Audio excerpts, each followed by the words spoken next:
Assalamualaikum warahmatullahi wabarakatuh. Kalau kita perhatikan bagaimana Allah menciptakan hewan, keberadaan hewan maupun tumbuh-tumbuhan di sekitar kita, penciptaannya menyimpan hikmah yang begitu besar, luar biasa. Hikmah-hikmah dari jenis ini adalah bahwa tidaklah diciptakan semua itu dengan sia-sia. Semuanya memberikan manfaat. Allah tidak main-main dalam penciptaan sesuatu, tetapi sesuai aturan dan kebenaran. Dalam surat Ad-Dukhan, Allah Subhanahu wa ta'ala berfirman, "Wa ma khalaqtas samawati wal arda wa ma bainahuma la'ibin wa ma khalaqnahuma illa bil haqqi." Dan kami tidak menciptakan langit dan bumi dan apa yang di antara keduanya dengan bermain-main. Kami tidak menciptakan keduanya melainkan dengan hak. Di antara tanda-tanda kebesaran Allah adalah berbagai jenis hewan. Perhatikanlah betapa Allah mengklarifikasikannya menjadi berbeda-beda. Ada jenis binatang terbang, berjalan dengan kedua kakinya atau 4 kakinya, atau 10 atau 100 kakinya. Sebagian lainnya berjalan dengan perutnya, seperti ular dan sejenisnya, disebut golongan binatang melata.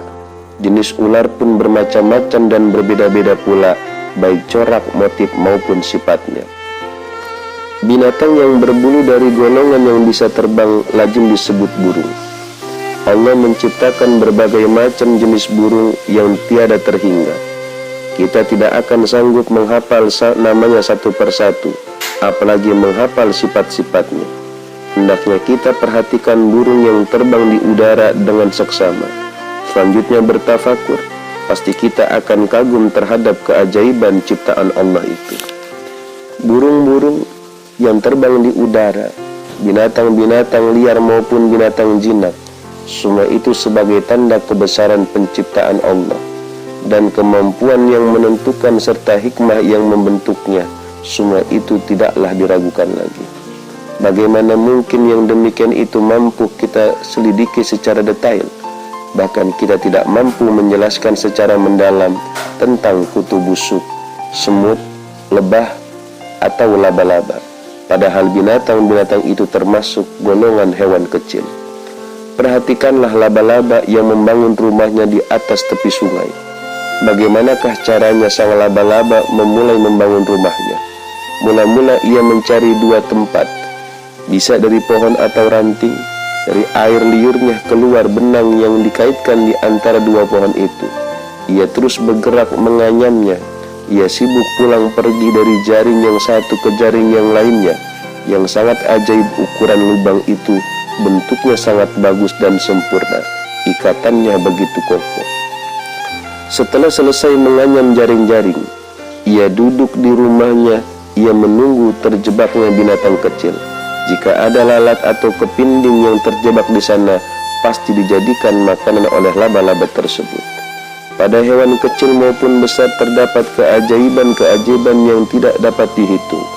Dengan mengamati kehidupan laba-laba ini, kemudian timbul pikiran dalam diri kita, apakah kepandaian laba-laba itu muncul dari dirinya sendiri, diajari manusia, ataukah mendapatkan petunjuk dari penciptanya?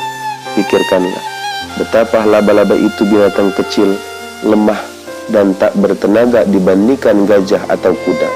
Meskipun demikian, ia memiliki kecerdikan yang luar biasa. Tidak cukupkah dengan mengamati laba-laba, mengamati bentuknya, rupanya, gerakannya, untuk kita jadikan sebagai bahan renungan betapa ciptaan Allah itu mengandung keajaiban? Betapa Allah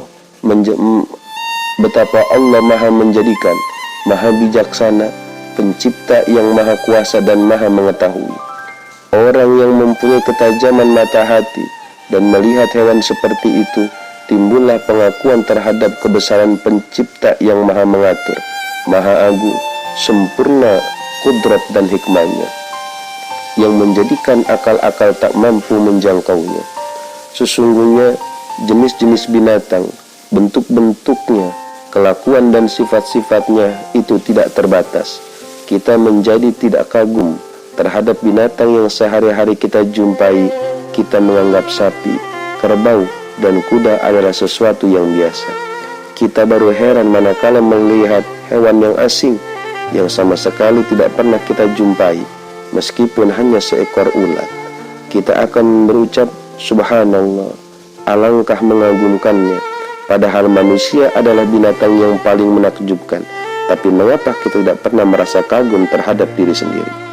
Cobalah kita perhatikan binatang-binatang ternak. Kita amati bentuk dan rupanya. Kemudian kita pikirkan segi manfaatnya. Misalnya kulit dan bulunya bermanfaat untuk kain sebagai perlindungan bagi manusia dari panas dan udara dingin. Dagingnya dapat kita jadikan konsumsi atau obat penyakit. Air susunya bisa kita minum untuk kesehatan. Tenaganya kita pakai untuk bekerja atau berkendara, sehingga bisa mengantarkan kita menempuh jarak yang jauh. Tafakur ini niscaya akan menambah kekaguman kita dari hikmah penciptanya dan penggambarannya.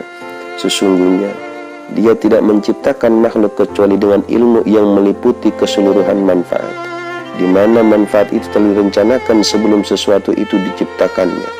Maha suci Dia dari semua urusan, tersingkap dalam ilmunya dengan tanpa tafakur dan tanpa angan-angan, tanpa pemikiran dan tanpa minta tolong penasihat. Dia adalah yang maha mengetahui, yang maha waspada, yang maha bijaksana dan maha kuasa. Padahal ciptaan Allah yang kita lihat di dunia ini hanyalah sedikit dari ilmu yang dimilikinya. Meskipun demikian, ilmu kita sendiri pun sangat terbatas untuk menjangkau keajaiban ciptaannya itu. Sesungguhnya hanya orang-orang ma'rifat atau yang bijak yang terus mengkaji dan tak henti-hentinya bertafakur tentang hal itu. Selain ia tunduk terhadap keperkasaan dan kudratnya, ia mengaku atas ketuhanannya, ikrar dengan kelemahan dari mengetahui keagungannya dan kebesarannya. Tak seorang pun yang dapat menghitung pujian kepadanya, namun dia terus memuji kepada Zat-Nya sendiri.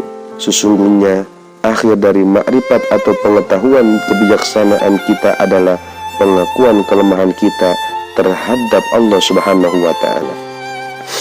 Karena itu, hendaknya kita memohon kepada Allah Ta'ala agar memuliakan kita atas petunjuknya dengan menganugerahkan kepada kita kasih sayangnya. Mudah-mudahan kita terus selalu memantapkan keyakinan kita kepada Allah Subhanahu wa Ta'ala, dan terus kita bertafakur dan berfikir tentang bagaimana keajaiban-keajaiban atas segala penciptaannya. Mudah-mudahan bermanfaat. Wassalamualaikum